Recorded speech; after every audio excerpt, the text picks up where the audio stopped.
దేవుని నామానికి మహిమ కలుగును గాక. ఈ యొక్క మధ్యాహ్న కాల సమయంలో తిరిగి ఈ యొక్క రెండవ రోజు ఉపవాస ప్రార్థన కుడికిలో భాగంగా మనము కూడుకోవటానికి ప్రభు సాయం చేస్తున్నారు. మరి ఈ యొక్క ప్రార్థన కూడి వచ్చిన మీ అందరికీ కూడా నా యొక్క హృదయపూర్వక వందనాలు తెలియజేస్తున్నాను. మిమ్మల్ని ఎంతనో మరి మీ అందరినీ కూడా అభినందిస్తున్నాను. మరి కొంతమంది యూట్యూబ్ లైవ్ ఉంటే పెట్టమని అంటున్నారు. ప్లస్ చాలామంది మనం ఇక్కడ ధ్యానించి అందించే సందేశాలు వినాలని ఆసక్తి కలిగి ఉన్నారు. కనుకనే మరి మనల్ని వెంబడించే ప్రజలైన వారు ఉన్నారు కనుక వారందరి నిమిత్తమై మరి ఈ యొక్క మెసేజ్లన్నిటి కూడా రికార్డ్ చేయటం జరుగుతుంది. అంత మాత్రం కాకుండా మనము ధ్యానించే ఈ సంగతులన్నీ కూడా చాలా ప్రత్యేకమైనవి. మరి అవి అన్ని సంఘాల్లో వీటిని గురించి అట్లే బోధించరు. మరి ఇది చాలా మరి ఈ చివరి దినాల్లో అంటే దీన్ని ఏమని చెప్పచ్చు అంటే కరెంట్ మెసేజ్ అని చెప్పచ్చు. కరెంట్ మెసేజ్ అంటే ప్రస్తుతానికి సంబంధించిన సందేశాలు, గతించిపోయిన రోజులకు సంబంధించిన కావు ఇవి ప్రస్తుతానికి సంబంధించిన ప్రస్తుత కాలానికి సంబంధించిన సంగతులుగా మరి మనం వీటిని ధ్యానిస్తూ వస్తున్నాం. అదేంటంటే చాలా మరి జీవంగల దేవుని సంఘానికి కావలసినటువంటి అత్యంత శ్రేష్టమైన అంశము, లేకపోతే శీర్షికగా మనం దీన్ని చెప్పచ్చు. శీర్షిక అంటే అంశం అని అర్థం. సో ఈ విషయాన్ని మనం విన్నాం. సో దీనిలో నుంచి మనము సందేశాలు వింటున్నాం. మన శీర్షిక ఏంటంటే అనగా టైటిల్ ఏంటి అంటే అంత్య దినాలు. ఏంటది ఎన్నిసార్లు చెప్పు. బైబిల్ తీసి రెడీ పెట్టుకో.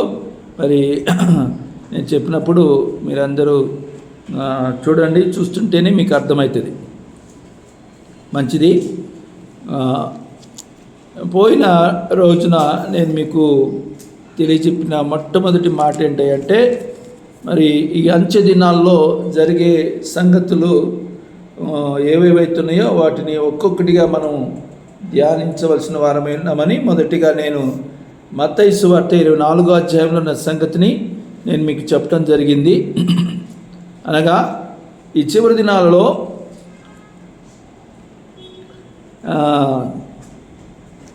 మరి సువార్త విరివిగా అందరికీ ప్రకటించబడుతుందని, మరి గతంలో కంటే ఈ దినాలలో మరింతగా మరి ఎందుకంటే సమయం లేదు కనుక మరి చాలా ఫాస్ట్గా మీరు గతించిన దినాల్లో కంటే నేను ఎందుకు అంటున్నానంటే ఒకప్పుడు మనకి యూట్యూబ్ లేదు, ఒకప్పుడు ఈ మీడియా లేదు. అప్పుడు ఏం చేసేవాళ్ళు కేవలం పుస్తకాల్లో చదివి పుస్తకాలలో మాత్రమే పర్సనల్గా వెళ్ళి చెప్తేనే వాళ్ళకి అది తెలిసేది. కానీ ఇప్పుడు మనం ఏం చేస్తున్నామంటే మనం కలిగిన సమాచారం సువార్త కానీ వాక్యం కానీ అది ఏ దేశంలో ఉన్నప్పటికీ కూడా అక్కడికి వెళ్ళేటట్టుగా మనకి సౌకర్యం ఉంది. ఇప్పుడు ఏమవుతుంది, సువార్త ఫాస్ట్గా వెళ్తుంది. దేవుని వాక్యం కానీ సువార్త కానీ ప్రకటించడానికి యూట్యూబ్ ద్వారా, మీడియా ద్వారా, వాట్సాప్ ద్వారా, ఫేస్బుక్ ద్వారా ఇంకా ఉన్న చాలా మాధ్యమాలు అంటే యాప్స్ ఉన్నాయి. వాటి ద్వారా సువార్త అనేది గతంలో ఎలా ఉండేదంటే టీవీలోనే చెప్పేవారు. గతంలో ఏం చెప్పేవారు, కేవలం టీవీలోంచి వాళ్ళకి సువార్త వెళ్ళేది, టీవీలోంచి వాక్యం వినేవారు. కానీ ఇప్పుడు చాలా యాప్స్ రావటం ద్వారా ఈ యాప్స్ను ఆధారం చేసుకొని ఇది చాలా దూర ప్రాంతాల ప్రపంచవ్యాప్తంగా ఈ యొక్క సువార్త కానీ వాక్యం కానీ వెళ్ళటం జరుగుతూ ఉంది అని మనం గ్రహించాలి. సో ఈ చివరి దినాల్లో మరి మొట్టమొదటిగా వాక్యం కూడా ఒకసారి చదివిన తర్వాత ముందుకు వెళ్దాం. మత్తయి సువార్త 24వ అధ్యాయం. ఇది యేసు ప్రభువు వారు చెప్పిన మాట.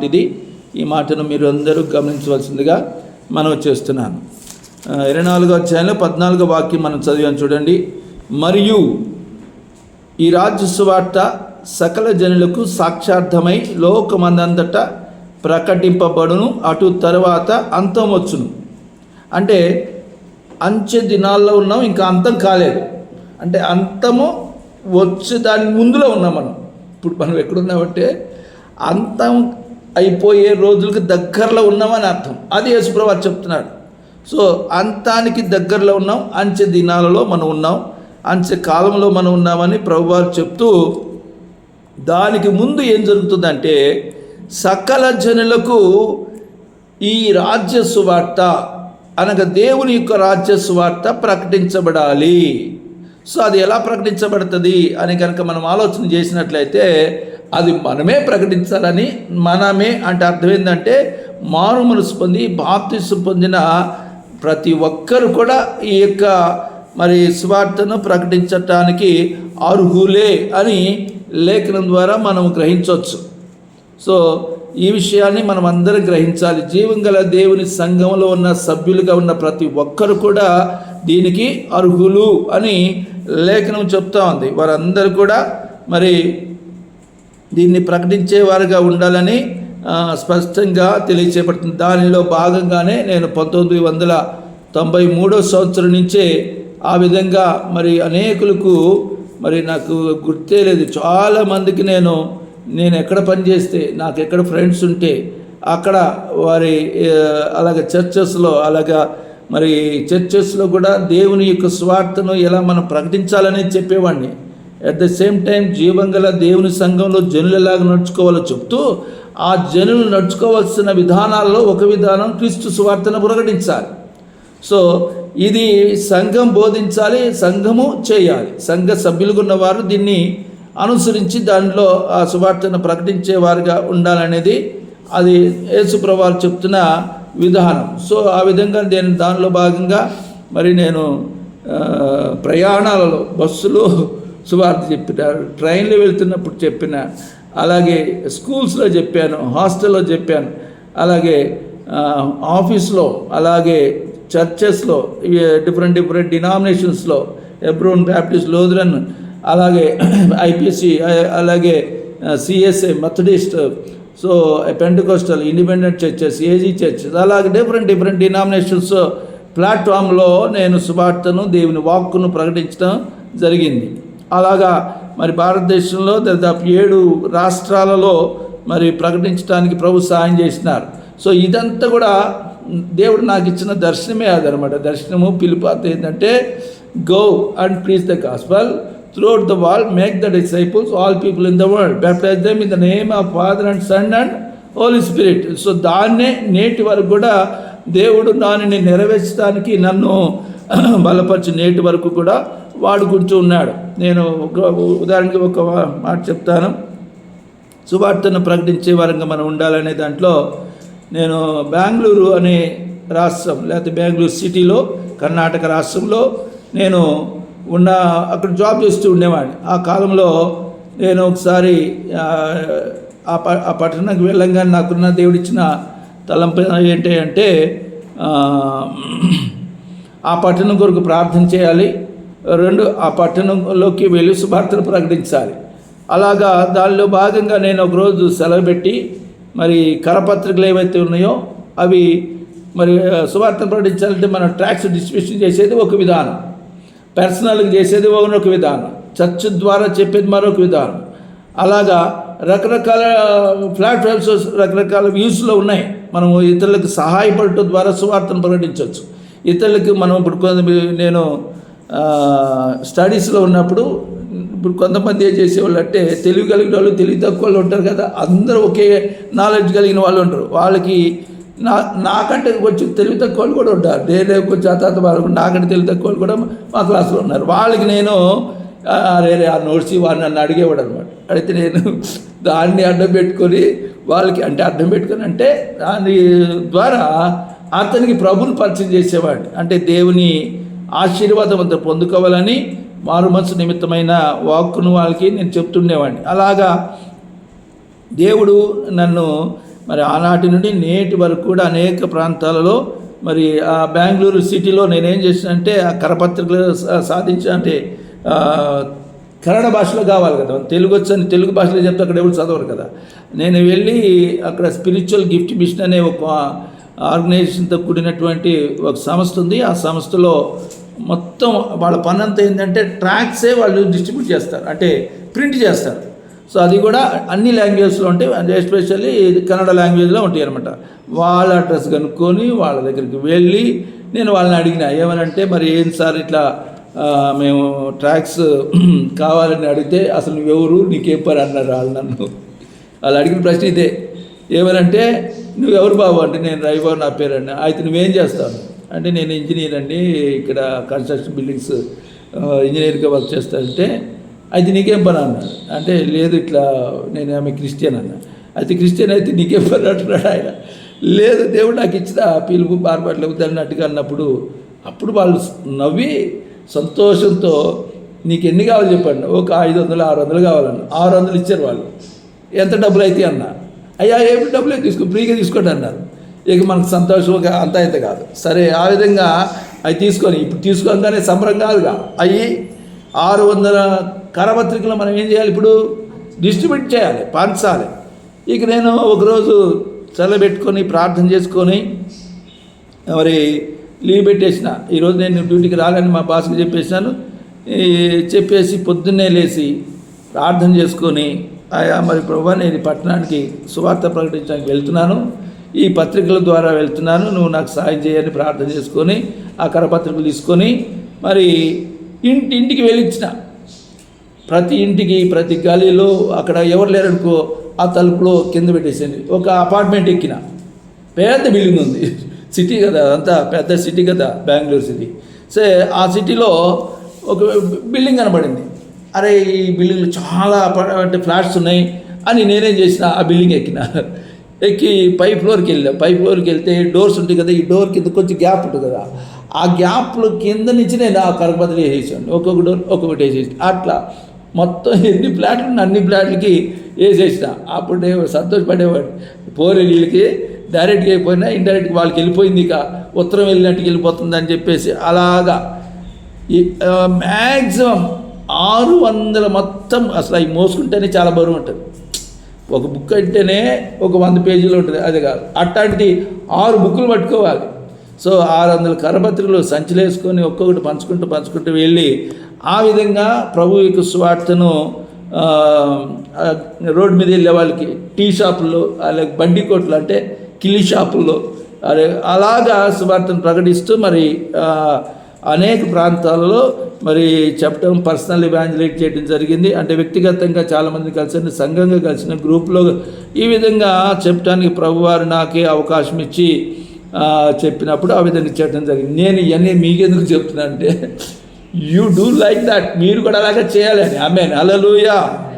మనం వింటున్న మీరందరూ యూట్యూబ్లో చూస్తున్నవారు, మనల్ని వెంబడించేవారు, వాట్సాప్ గ్రూప్లో మన మెసేజ్లు వచ్చేసి వాట్సాప్ గ్రూప్లో ఉన్న వారు అందరూ కూడా మరి నేను ఇవన్నీ చెప్తే చాలా టైం అవుతుంది, కానీ అందుకని నేను ఎక్కువ దీన్ని ఎక్స్టెండ్ చేస్తలేదు. మరొక అంచెదినాల్లో జరిగే మరొక అంశంలోకి మనం వెళ్ళవలసిన వారమే అన్నాం కనుక మరి అలాగే ఫోన్ ద్వారా చెప్పినాను, యూట్యూబ్ ద్వారా, అలాగే వాట్సాప్ ద్వారా, అలాగా మరి అనేక విషయాల్లో మరి అల్టిమేట్గా నాకు దేవుడిచ్చిన దర్శనం పిలుపు అదే, go and preach the gospel throughout the world, baptise and make the disciples, శిష్యులుగా చేయటం అనే ఆ విషయం కూడా నేను దృష్టిలో పెట్టుకొని నేను వాక్యాన్ని ప్రకటించి ఇప్పుడు వరకు కూడా నాకు చాలామంది ఎవరెవరికైతే ప్రకటించానో వాళ్ళు చాలామంది వాళ్ళు పాస్టర్లు అయ్యారు.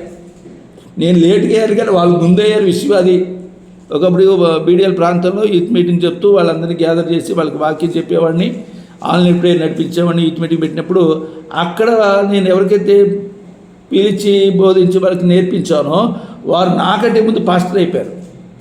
చాలామందికి ఎంకరేజ్ చేసిన వాళ్ళు నాకంటే ముందు పాస్టర్ అయిపోయారు. ఇప్పుడు పెద్ద పెద్ద సంఘాలు ఉన్నాయి వాళ్ళకి. సో సువార్త శిష్యులుగా వారందరూ ఇప్పుడు గొప్ప మరి అనేకులకు ప్రయోజనకరమైన వ్యక్తులుగా వారు ఉన్నారు. సో దేవుని మనము ఈ భూమి మీద దేవుని కొరకు ఏదైనా చేసేది ఏదైనా ఉందంటే ఇదే. మనమందరం కూడా ఆయన సువార్తను, అందుకనే ఒక మాట మీకు రోమీలు రాసిన పత్రికలో ఈ సందర్భంగా ఒకటి చదివించిన తర్వాత మనం రెండవ అంశంలోకి వెళ్ళిపోదాం. రోమీలు రాసిన పత్రిక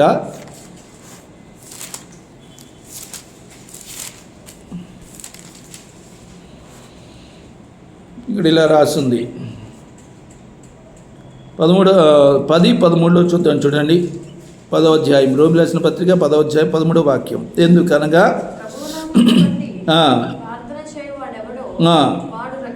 వాడు రక్షించబడతాడు,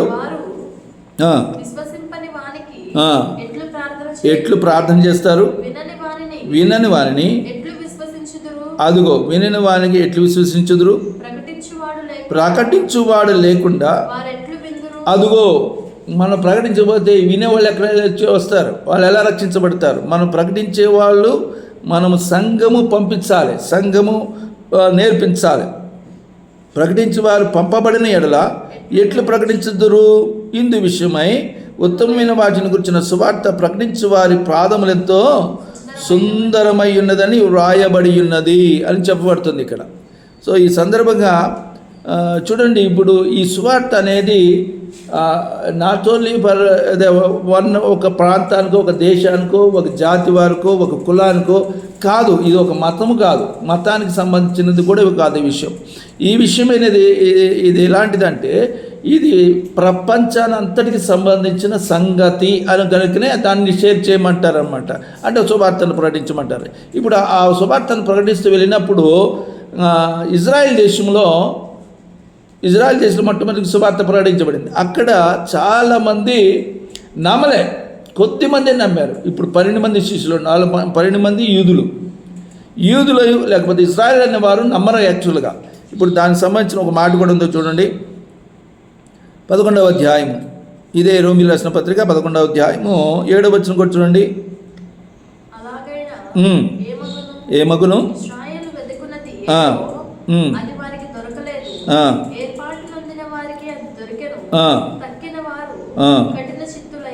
తక్కిన వారు ఏమయ్యారంట అంటే వాళ్ళు ఈనకూడదు అనేది గట్టిగా తమను తాము అడ్డుకట్టేసేసుకున్నారన్నమాట. తమను తాము వినకుండా చేసుకునేటట్టుగా వాళ్ళు అప్పగించేసుకున్నారంట. కఠిన చిత్తులై ఇప్పటికి కూడా చాలామంది నేటి వరకు ఉన్నారని నాకు రాసిందా? ఇందు విషయమై నేటి వరకు అని ఉంది. ఇందు విషయమై నేటి వరకు దేవుడు వారికి నిద్రమత్తు గల మనస్సును, చూడలేని కనులను, వినలేని చెవులను ఇచ్చిన్నాడని రాయబడింది. వాళ్ళు ఎందుకు నమ్మరో తెలుసా? అది ఇక్కడ ఆల్రెడీ దేవుడు చెప్పేశాడు. ఏమని ఉంది ప్రవచనం? నేటి వరకు వారు వినకుండా ఉండటానికి నిద్రమత్తు గల మనస్సును, చూడలేని కన్నులను, వినలేని చెవులను ఇచ్చిన్నాడు. కనుకనే వారు కఠిన చిత్తులుగా ఉన్నారు. కారణం అదే అనమాట. ఇకపోతే మరి వీళ్ళు ఎప్పటి వరకు ఇట్లా ఉంటారు? కఠినంగా ఇప్పుడు వినకుండా ఉంటే నరకానికి వెళ్తారు కదా అని మనకు ప్రశ్న వస్తుంది. అందుకని ఇక్కడ రాయబడింది మాట ఏంటంటే ఇదే 11వ అధ్యాయం ముగింపులో చివరిలో రాస్తాడు. 25వ వచనం చూడండి. 25వ వచనం, సహోదరులారా మీ దృష్టికి మీరే బుద్ధిమంతులమని అనుకోకుండానట్లు అది చూడండి. అదేమనగా అన్యజనుల ప్రవేశం సంపూర్ణ మగు వరకు ఇశ్రాయేలునకు అది. అందుకనే నమ్మట్లేదు వాళ్ళు.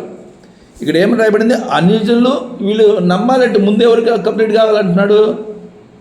ఇశ్రాయేలు ప్రభువుని నమ్మాలంటే, రక్షణ పొందుకోవాలంటే ముందు ఎవరికి రక్షణ పొందుకోవాలి? అన్యజనుల యొక్క ప్రవేశం సంపూర్ణ మగు వరకు. అర్థమవుతుందా? అంటే ఈ భూమి మీద ఉన్న యూదులు కాని వారందరూ కూడా అన్యజనులు. ఈ అన్యజనులందరికీ కూడా ఏం చేయాలంట? సంఘంలో చేర్చబడాలి, సంపూర్ణలు కావాలి, ప్రవేశం సంపూర్ణం అయిపోవాలి. అప్పుడు ఏమవుతుందంట? ఇశ్రాయేలునకు కఠిన మనసు కొంత మట్టుకు కలిగినప్పుడు దాకా ఒక కఠిన మనసు ఉంటుంది. 26వ వచనం, వారు ప్రవేశించినప్పుడు అదుగదుగో విమోచకుడు అంటే ప్రభు యేసుక్రీస్తు వారు సియోను నుండి వచ్చి ఎవరు తొలగిస్తారంట? విమోచకుడు వస్తాడు, ఆయన తొలగించేస్తాడు. దేనిని తొలగిస్తాడు? భక్తిహీనను తొలగిస్తాడు,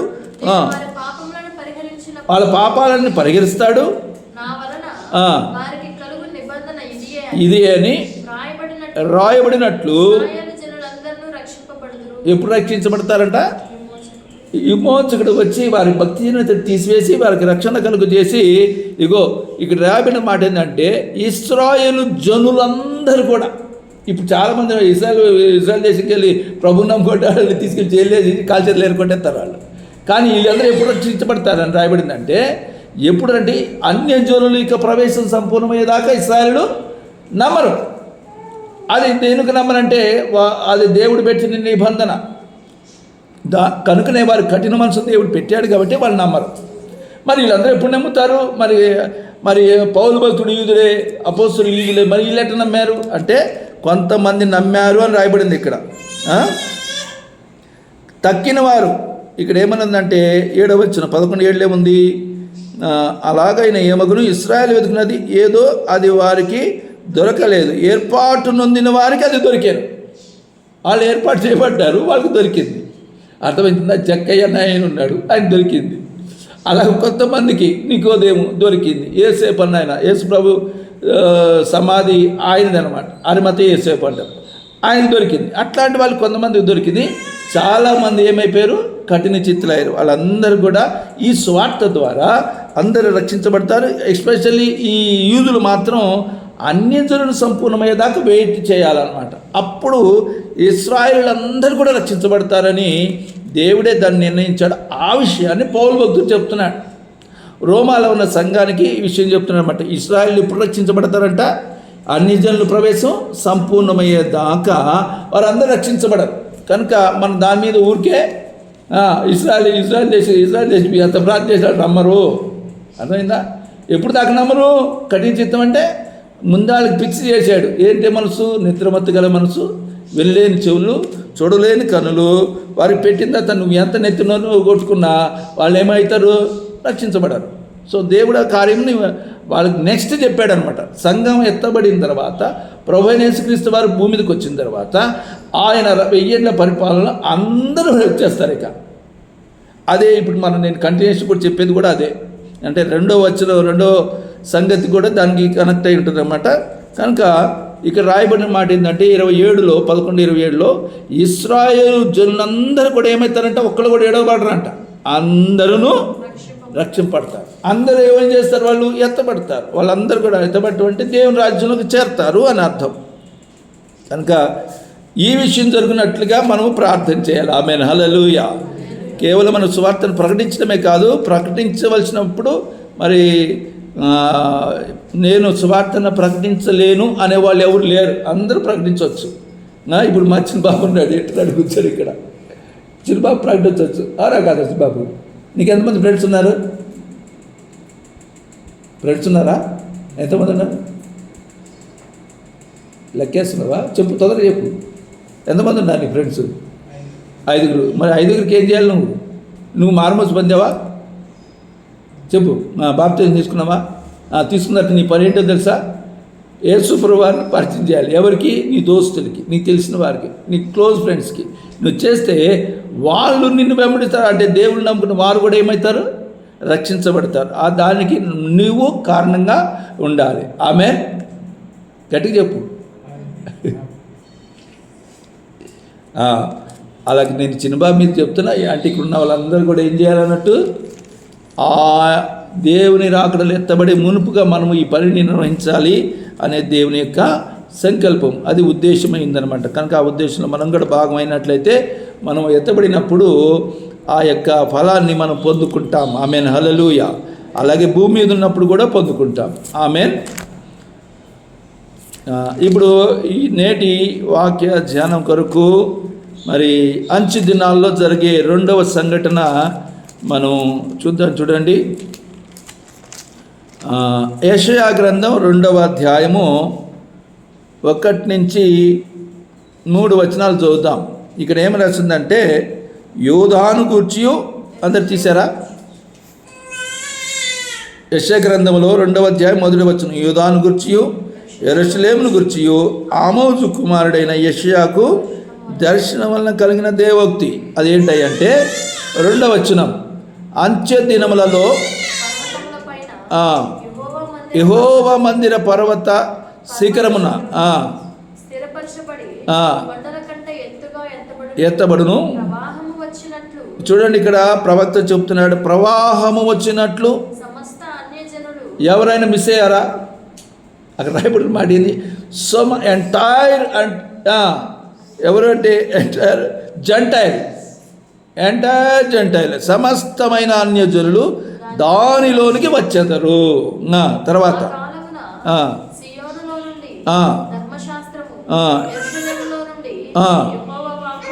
బాయలు వెళ్ళును, జనములు గుంపులుగా వచ్చి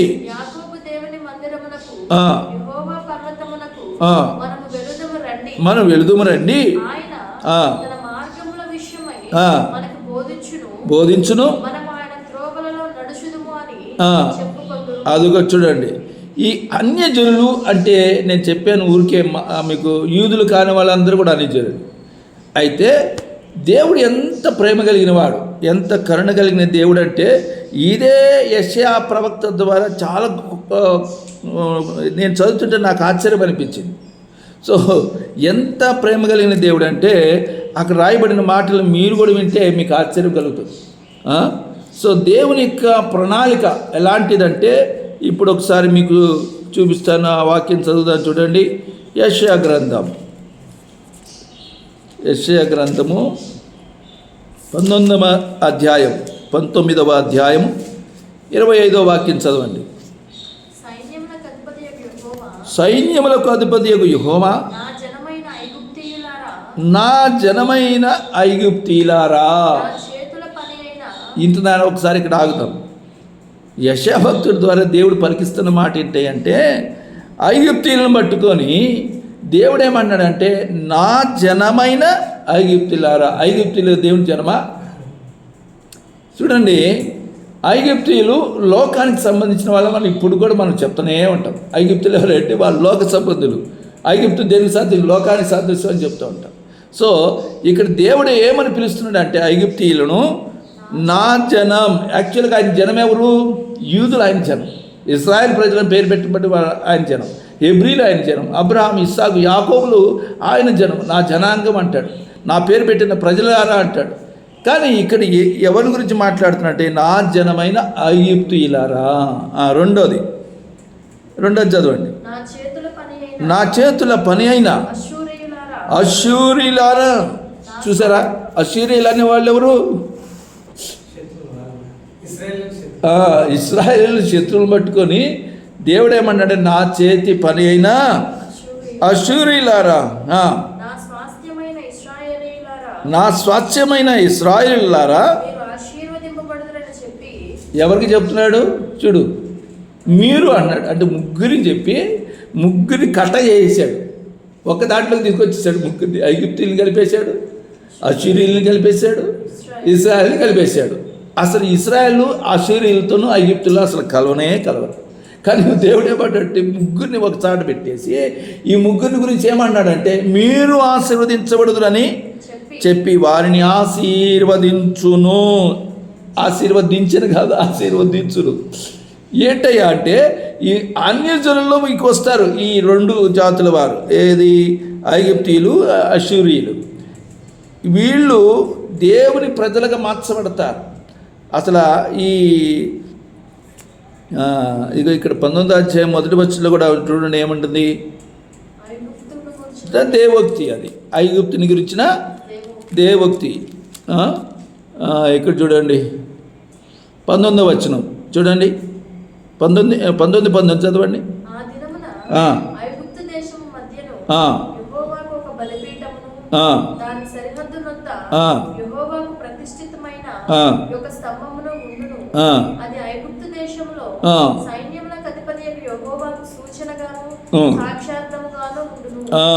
తర్వాత 21వ వచనం కూడా చదువునా?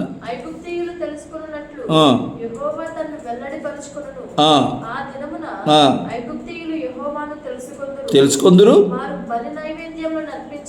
బలి నైవేద్యములను అర్పించి ఆయనను సేవిస్తారు. ఎవరాళ్ళు? ఐగుప్తి. చూడండి ఎంత మంచి దేవుడు. బలి వేయకుండా వాళ్ళు తీసి పక్కన పెట్టేది, వాళ్ళు వేస్ట్, వీళ్ళు వాళ్ళకు.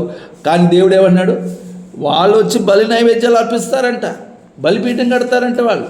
కనుక ఎవ్వరు కూడా ఏ జాతి ప్రజలు కూడా దేవునికి వ్యతిరేకమైన వారు కాదు. ఇక 15వ అధ్యాయంలో కూడా రాయబడింది. ఇప్పుడు మోయాబు 15వ అధ్యాయం 1వ వచనం చదవండి. మోయాబుల గురించి కూడా దేవుడు మాట్లాడాడు. అలాగే దమస్కు 17వ అధ్యాయంలో దమస్కుని గురించి మాట్లాడాడు. సో ఈ విధంగా ప్రతి జాతి ప్రజల గురించి కూడా 13వ అధ్యాయం చూడండి, యెషయా గ్రంథం 13వ అధ్యాయం. ఆమోజు కుమారుడైన యెషయాకు ప్రత్యక్షమైన దేవోక్తి. బబులోను గురించి మాట్లాడాడు, ఐగుప్తీయుల గురించి మాట్లాడాడు. అంటే బబులోన్ అంటే ఇరాక్ దేశం గురించి, ఐగుప్తులు అనగా ఈజిప్ట్ దేశం గురించి, ఇలాగా అషూరీలు అనగా అది కూడా some part of the Iraq అనమాట. ఇరాక్లోని ఒక భాగం. అషూరీలు అంటే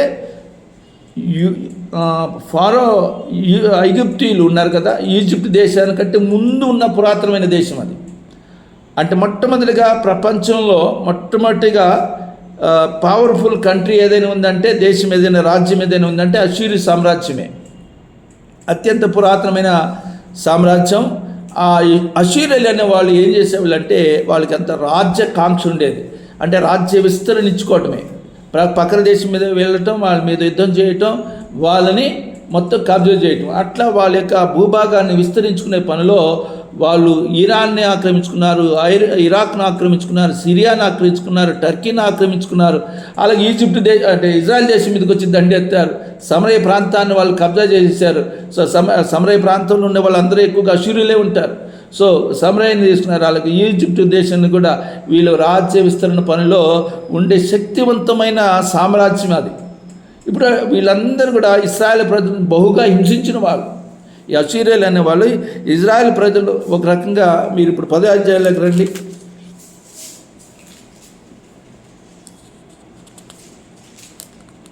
10వ అధ్యాయంలో అంటే యెషయా గ్రంథం 10వ అధ్యాయంలో రాయబడిన మాట ఏంటంటే 5వ వచనం చూడండి, పిని చూడు.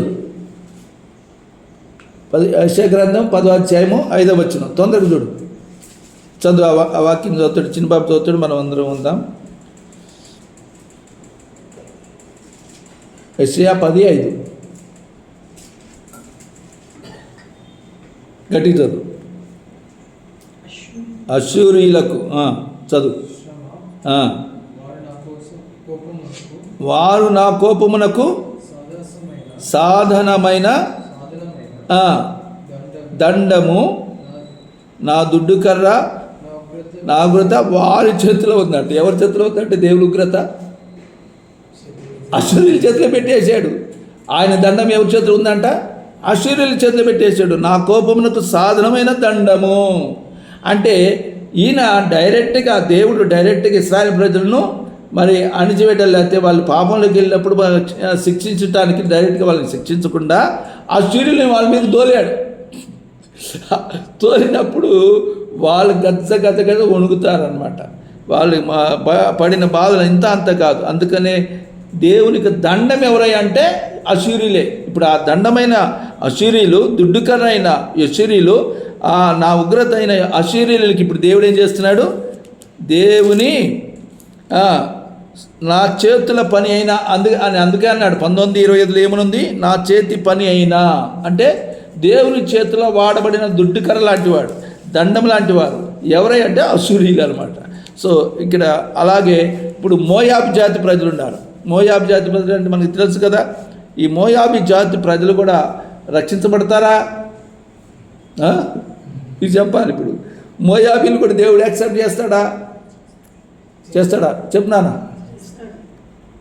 ఆల్రెడీ మీరు చరిత్ర తెలిస్తే ఏముందంటే వాళ్ళని కూడా దేవుడు యాక్సెప్ట్ చేశాడు. మరి రూత్ ఎవరు? చింప గట్టి చెప్తాడు. నువ్వు చెప్పలేవా? ఓకే, గమనించండి. మరి రూత్ ఎవరంటే మోయాబీయులండి. మోయాబీయులను దేవుడు కనికరించాడు.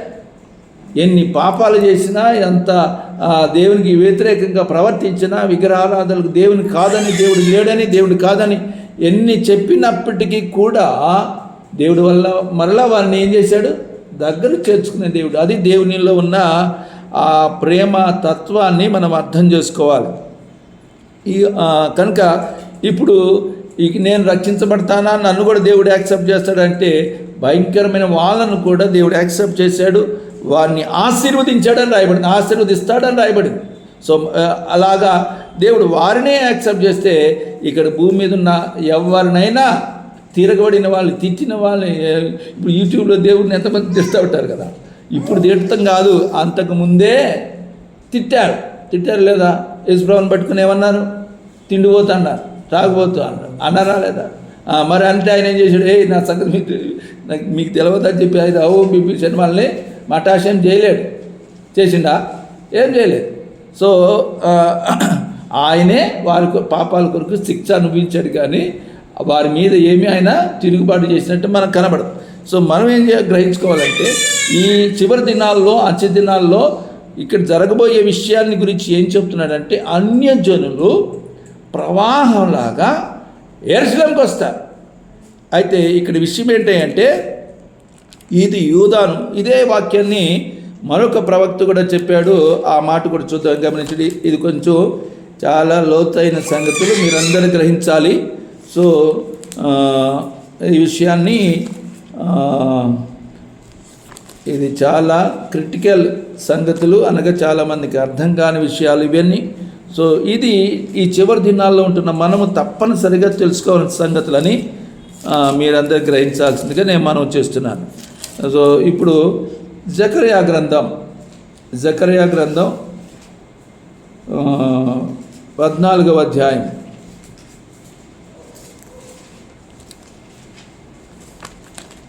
16వ వాక్యంలో మనం చూడొచ్చు, గమనించండి. జకర్యా గ్రంథం 16, 11, 14, 16. యెరూషలేము మీదికి వచ్చిన అన్యజనులలో శేషించిన వారందరూ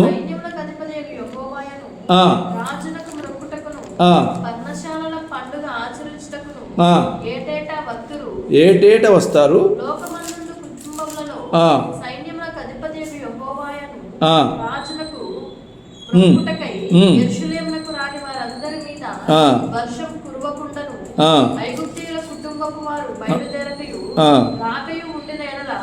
వారికి వర్షము లేకపోవును.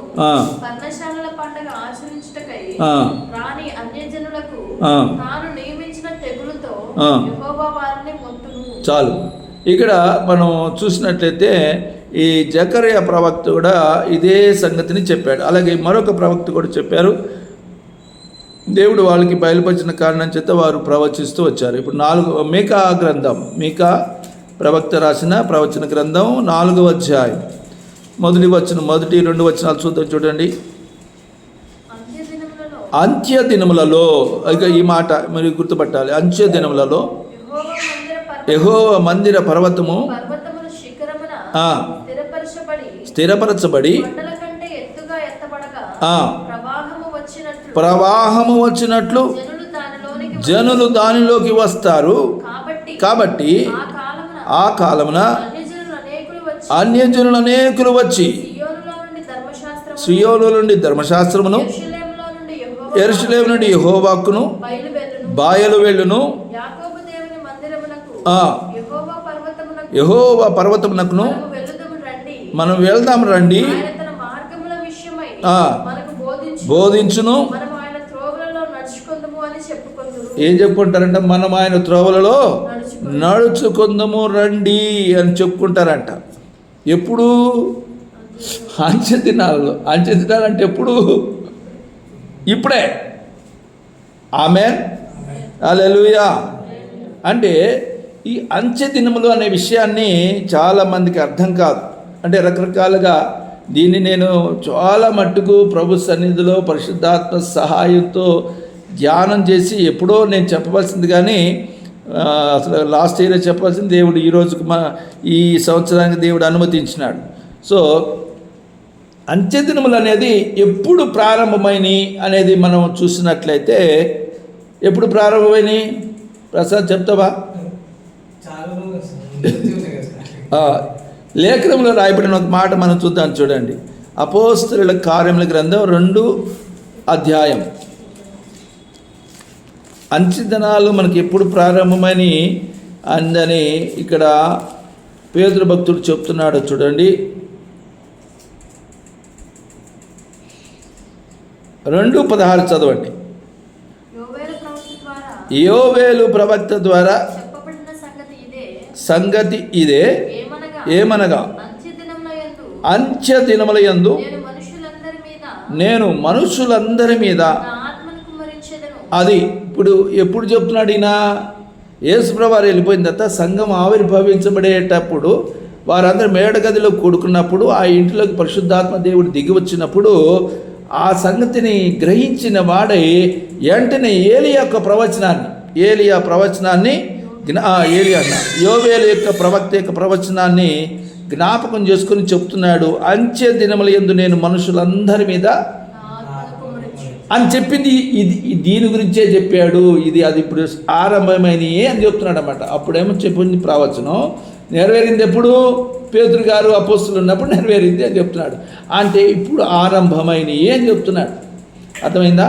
యాక్చువల్గా ఆరంభమైంది, ఇది ఫంక్షనింగ్ అయిందని చెప్తున్నాడు. ఆరంభమైంది ఎప్పుడంటే యేసు ప్రభువు భూమి మీద నుంచి వచ్చి వెళ్ళిపోగానే ఆరంభమైనట్టుగా మనం గ్రహించాలి. సో ఆ విధంగా ఇక్కడ స్పష్టంగా మరి పేతురు భక్తుడే చెప్తాడు. ఆ తర్వాత నుంచి అది కంటిన్యూ అవుతూ ఉంటుంది. ఈ ఆత్మ కుమ్మరించడము మనుషులందరి మీద జరుగుతుంది. అది కేవలం ఒక జాతి వారి మీద కానీ ఒక యూదుల మీద. కొంతమంది ఏం చెప్తారంటే ఆ 12 మంది మీదకే పరిశుద్ధాత్మ దేవుడు దిగి వచ్చాడని. కొంతమంది ఏం చెప్తారంటే ఆ ఇల్లంతా ఇంట్లో ఉన్న వాళ్ళందరి మీదకి వచ్చాడని. కొంతమంది ఏమో అక్కడ తాగిపోయి నీకు లేదని. మన బైబిల్లో మనం చూస్తే సరే, అదే మూడో విషయం, ఆ తర్వాత చెప్పుకుందాం. అంటే ఆరంభమైనట్టుగా ఇక్కడ మనకు రాయబడింది అని నేను మీకు చెప్తున్నాను. ఇప్పుడు మనం గ్రహించుకోవాల్సిన విషయం ఏంటంటే అన్యజనులు ప్రవాహంలాగా మా మందిరంలోకి రావాలి. అక్కడ చెప్పబడిన ప్రవచనమేమో యెరూషలేము గురించి అని చెప్తున్నాడు. మనం ఏమనుకుంటున్నాము? మన మందిరాల్లో కూడా వస్తారు అని మనం అనుకుంటున్నాం. మరి ఏది కరెక్టు? అంచె దినాలలో ఇక్కడ రాయబడిన ప్రవచనం యూదాను గురించి యెరూషలేము గురించిన దేవోక్తి అని చెప్తున్నాడు. సో వారి గురించి చెప్తూ ఆ ప్రవచనం అంతా కూడా చెప్పిస్తున్నాడు. ఇది ఎప్పుడు జరుగుతుంది అంటే అంచె దినంలో జరుగుతుంది అన్నాడు. అంచె దినంలో ఇప్పుడు చెప్పబడిన ఇప్పుడు మేము ఇంకొక అక్కడ 4వ వచనం కూడా చూద్దాం. చూడండి, ఇది కొంచెం అంత ఈజీగా అర్థమయ్యేది కాదు. కొంచెం మనం స్టడీగా వినాలి, కొంచెం శ్రద్ధగా ఆలకిస్తేనే ఈ సంగతి అర్థమవుతుంది. ఇది చాలామందికి కన్ఫ్యూజ్ ఉండే విషయం. 4వ వచనం చూడండి. ఇప్పుడు 2:4 యెషయా గ్రంథం 2:4లో ఆయన మధ్యవర్తి అయి అన్యజనులకు న్యాయం తీర్చును, అనేక జనములకు తీర్పు తీర్చును. వారు తమ ఖడ్గములను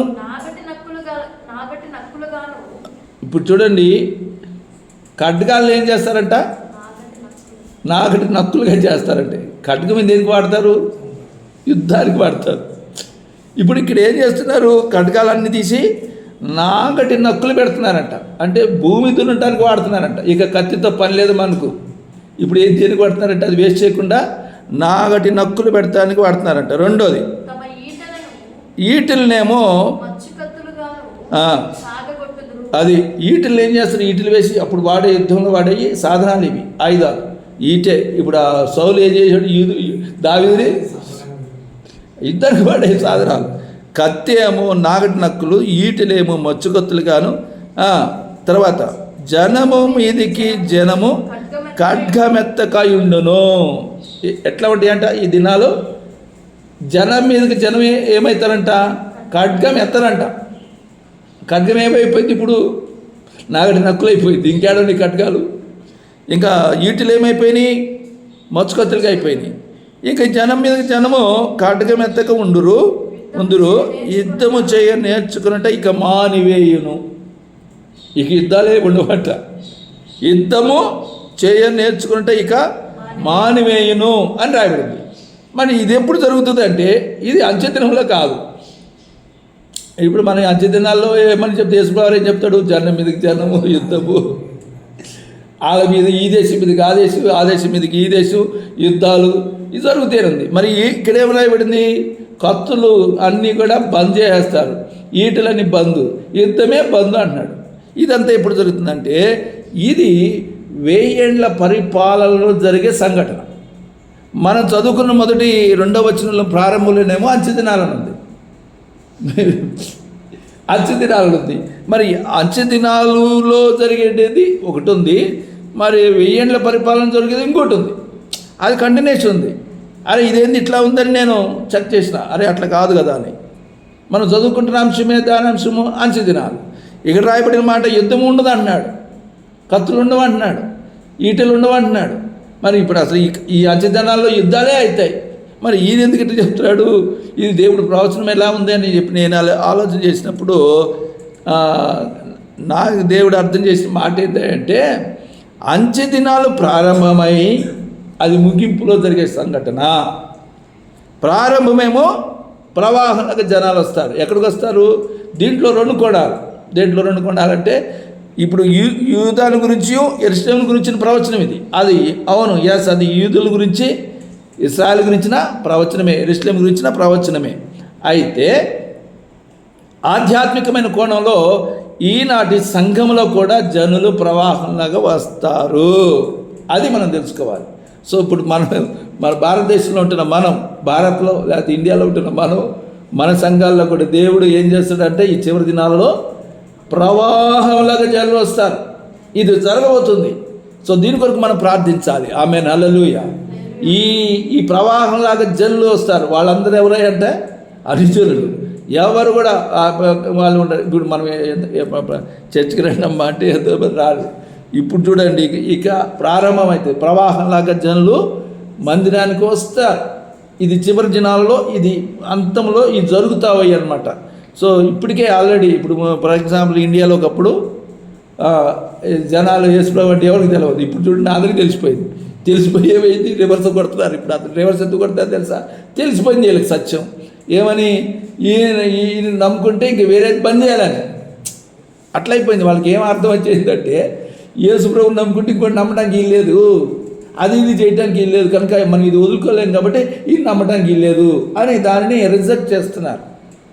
ఎంతమంది రిజెక్ట్ చేసినా మరి అది ఆగేది లేదు. అది ప్రవాహంలాగా వస్తూనే ఉంటుంది. మీరు పంజాబ్ రాష్ట్రానికి వెళ్ళండి, అక్కడ చూస్తే అసలు హైదరాబాద్లో కూడా అంతమంది జనాలు కనపడరు. అంతమంది విపరీతమైన లక్షల మంది ప్రజలు ప్రభు నమ్ముకుంటారు. దట్టు అది సిక్కులే, పగిడీలు కట్టుకుంటారు చూడండి, సిక్కులు వాళ్ళే నమ్ముకుంటున్నారు. వాళ్ళే ఇప్పుడు హల్లెలూయా అంటారు. మనం వెళ్ళి ఆశ్చర్యపోవాలి, వీళ్ళు హల్లెలూయా అంటారండి. పగిడీలు కట్టుకుని సిక్కులుగా ఉన్న వాళ్ళే హల్లెలూయా హల్లెలూయా అని పాటలు పాడి స్తుతిస్తున్నారు. సో నేను ఇవన్నీ దేనికి చెప్తున్నానంటే, ఈ చివరి దినాల్లో దేవుని యొక్క మహా ప్రవచనం, ఇది గొప్ప ప్రవచనం. ఇది చాలామంది కన్ఫ్యూజ్ అయిన ప్రవచనం. సో యూదుల గురించి చెప్పబడుతుంది. అట్ ద సేమ్ టైం యెరూషలేము దేనికి సాదృశ్యందంటే భౌతికంగానేమో ఇజ్రాయెల్ దేశం సంబంధించింది, అయితే ఆధ్యాత్మికంగా పరమ యెరూషలేము పరలోకానికి సంబంధించింది. అయితే ఆ యెరూషలేము జీవం గల దేవుని సంఘానికి కూడా సాదృశ్యంగా ఉంది.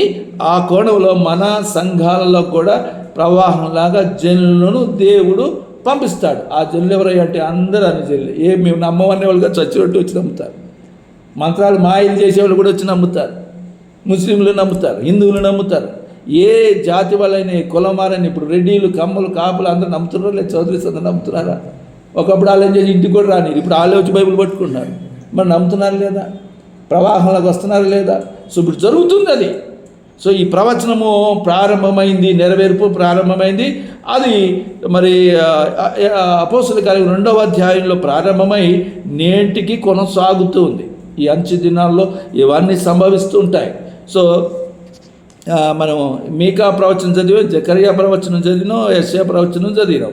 సో ఈవెన్ ఆనాటి దినాల్లో ఉన్న ఐగుప్తులే కానీ, మొయాబీలే కానీ, సో అష్షూరీలే కానీ, ఎవరైతే దేవునికి వ్యతిరేకంగా లేచినప్పుడు గ్రీకు సామ్రాజ్యం, అలెగ్జాండర్, అలాగే రోమన్ సామ్రాజ్యం, వీళ్ళందరూ వ్యతిరేకంగా లేచిన వాళ్ళే. వీళ్ళందరూ కూడా ఇప్పుడు ఏమైపోయారు? గ్రీకులు మతం కనబడుతుంది. ఇప్పుడు ఏ మతం లేదు, అంత క్రిస్టియానిటీ ఉంది అక్కడ. ఇటలీలో మతం కనబడుతుందా? కనబడదు. అక్కడ అంతా యేసు ప్రభు గురించి కనబడుతుంది. ఇటలీ దేశం అసలు యేసు ప్రభు వారిది కాదు. గ్రీస్ అనేది కంట్రీ యేసు ప్రభు సంబంధించింది కాదు. సో ఇప్పుడున్న అప్పట్లో ఉన్నవన్నీ కూడా వాళ్ళు విగ్రహారాధనలు, దేవతలకు, దేవుళ్ళకు ముఖ్య ప్రజలు. ఇప్పుడు మొత్తం ఐరోపా దేశం అంతా ఖండమంతా కూడా మొత్తం క్రిస్టియానిటీ ఉంది, కానీ వేరే ప్రజలే లేరు అన్నట్టుగా అది మొత్తం వ్యాపించింది. దానికి కారణం అన్యజనులు ప్రవాహంలోకి వస్తారు, వస్తూ ఉంటారు. కనుక మనము వారందరి నిమిత్తమై ప్రార్థన చేయాలి. అందుకే మనం ఈ గుట్ట కొరకు ప్రార్థన, ఈ గుట్టలో వాళ్ళు కూడా చాలామంది ఉన్నారు. ఒకసారి పౌలు భక్తుడు కొరింథీ అనే పట్టణం, ఏథెన్స్ అనే ప్రాంతం, అనగా గ్రీసు దేశం యొక్క క్యాపిటల్ ఏథెన్స్ అనే ప్రాంతంలో ఆయన సువార్త చెప్పడానికి వెళ్ళినప్పుడు అక్కడ వాక్యం చెప్పినప్పుడు కొంతమంది రక్షించబడతారు. అయితే రక్షించబడిన తర్వాత కొన్ని ఆటంకాలు కూడా ఎదురైనప్పుడు ఇక ఆయన వెళ్ళిపోతాము అని అనుకున్న పరిస్థితుల్లో దేవుడు ఏం చేస్తాడంటే దర్శనంలో ఆయన మాట్లాడతాడు, కళలోనూ మాట్లాడినప్పుడు ఏమనంటే, నువ్వు వెళ్ళిపోకు, నువ్వు ఇక్కడే ఉండి ఏం చేయి, ఇక్కడ నాకు ఈ కొరందు పట్టణంలో నాకు బహు జనసమూహం ఉంది, వారందరికీ నువ్వు పిలిపి ఇవ్వాలి, వారందరూ బాప్తిసు వేయాలి, వారిని రక్షణలకు నడిపించాలని చెప్పినప్పుడు పౌలు భక్తుడు నిలిచిపోతాడు. ఎంతకాలం నిలిచిపోతాడంటే 1.5 నెలల దాకా అక్కడే పరిచయం చేస్తాడు. అందుకనే కొరింథీ సంఘం ఏర్పడటం, అక్కడ మరి మిశ్రిత జనాలు అంటారు. మిశ్రిత జనాలు అంటే గ్రీకులు ఉంటారు, రోమన్స్ ఉంటారు, యూదులు ఉంటారు. అందుకని అది ఆ సంఘం హైపర్ యాక్టివ్గా ఉంటుందన్నమాట. సో ఈ మధ్యాహ్న కాలంలో మనం గమనించుకోవాల్సిన విషయం ఏంటంటే, ఈ అంచె దినాల్లో రెండో విషయం జరిగే విషయం ఏంటంటే, సంఘాలు ఎక్కడ ఉన్నాయో అక్కడ అన్ని చర్చలు జనాలు పోగవుతారు, జమ అయిపోతూ ఉంటారు. అరే వీళ్ళు ఎక్కడి నుంచి వస్తున్నారంటే ప్రవాహాల్లోకి వస్తారంతే. కనుక మరి ఈ చివరి దినాల్లో ఈ కార్యాలు జరుగుతాయి కనుక దానిలో మనము మన పాత్ర ఏంటంటే వారందరి కొరకు ప్రార్థించాలి. దానికి ముందు సువార్తను ప్రకటించాలి, సువార్తకు వెళ్ళేవారిని కోసం ప్రార్థించాలి. అలాగే మనము బాధపడనక్కర్లేదు, మన సంఘాలు చిన్నవి ఉన్నాయని, లేదా ఇంకా దాన్ని ఉన్నాయని, ఇంకా కొంతమంది రాలేదు, ఇంకా కొంతమంది ఉన్నామని, కొద్దిమందిగా ఉన్నామని మనం ఏమీ ఫీల్ కానక్కర్లేదు. అన్యజనుల ప్రవేశం సంపూర్ణమవుతుంది అని రాయబడింది. అప్పుడు దాకా ఇజ్రాయెల్ మన అట్టగా పిచ్చోళ్ళ గరాలు ఉంటారు, మైండ్లోనే కదా. వాళ్ళు ఏమని రాసింది అక్కడ, మత్తు గల మనసు అంటే వాళ్ళకి ఏం అర్థం కాదు. మనం వాళ్ళు స్తోత్రం, వాళ్ళకి ఏం అర్థం కాదు. చెవులు లేని వాళ్ళు కానీ కళ్ళు లేని వాళ్ళు కానీ ఉండిపోతారని రాయబడింది. కనుక ఈ చివరి దినాల్లో దేవుని యొక్క సంఘంలోకి జనులు ప్రవాహంలాగా రావటానికి నీవు నేను మనమందరం పాత్రలుగా వాడబడుదుముగాక. ఆమేన్, హల్లెలూయా. సువార్తను ప్రకటించాలి, స్నేహితులకి చెప్పాలి, బంధువులకి చెప్పాలి, మీ తోటి వారికి చెప్పాలి. ఏ విధంగా చేత నేను ప్రభు సన్నిధికి నడిపించాలి, అది ప్రవాహంలాగా జరగాలి. దానిలో నీ వంతు పాత్ర ఉండాలి. దాని ద్వారా నీవు నీ కుటుంబము ఆశీర్వదించబడాలి. అలాగే ఎత్తబడినప్పుడు పరలోకమందును గొప్ప ఘనత, మహిమ, మెప్పు, ఘనతను మనం పొందుకుంటాం. దేవుడి వాక్యమును దీవించునుగాక. ఆమేన్.